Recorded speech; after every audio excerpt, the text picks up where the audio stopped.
আসসালামু আলাইকুম ভাই। এই যে কুমড়ো খাতে ৩ জন মিলিয়ে সার দিচ্ছে, কি, কি সার দিয়েছে এবং এই কুমড়ো খাতে সার দিলে কি, কি উপকার হয়?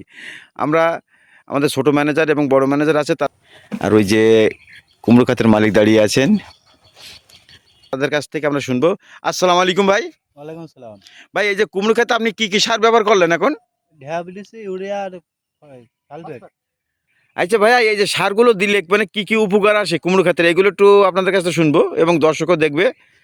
এতে কি, কি উপকার আছে? আপনারা কি, কি সার দিয়ে ব্যবহার করলেন এখন? এই কুমড়ো গাছ দেখেছেন? দেখেন একটু সারগুলো দেখেন।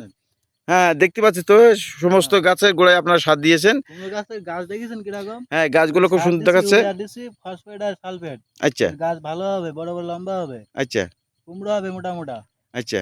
একটা, একটা গাছে কতটা পর্যন্ত করে কুমড়ো হতে পারে? একটা গাছে 2 থেকে 3 মণ কুমড়ো হবে।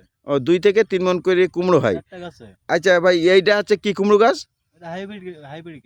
এটা হাইব্রিকেট কুমড়ো গাছ। এটা খুব তো ফলন ভালো, মোটা মোটা ফলন হয়। এখানে সৌন্দর্য ফলন হয়। তো এই যে জমিটা আছে, এই জমিটা কতটা জমি হতে পারে ভাইয়া এই যে কুমড়ো গাছ লাগানো হয়েছে? ও বিঘা দেড়েক। ও ১.৫ বিঘা জমি, তাই তো? হ্যাঁ।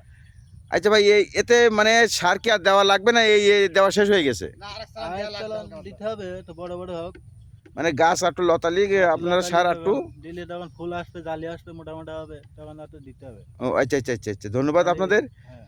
আচ্ছা ভাই, এই যে আপনাদের এখনো দেখা যাচ্ছে গাছের গোড়ায় সার দিয়েছেন কিন্তু মাঝখানে এখনো ঘাস আছে এবং মানে কুপানো নেই। এগুলো মানে প্রয়োজন কি করতে হবে? ও কিছু করা লাগবে না।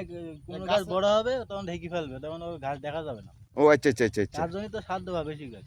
ও বুঝতে পারছি। তাহলে এতে কি, কি সার দিলেন এখন? ঢ্যাপ, ইউরিয়া, ফসফেট। ও ঢ্যাপ, ইউরিয়া আর ফসফেট। হ্যাঁ। আচ্ছা, ধন্যবাদ ভাই আপনাদের। সবাই ভালো থাকেন।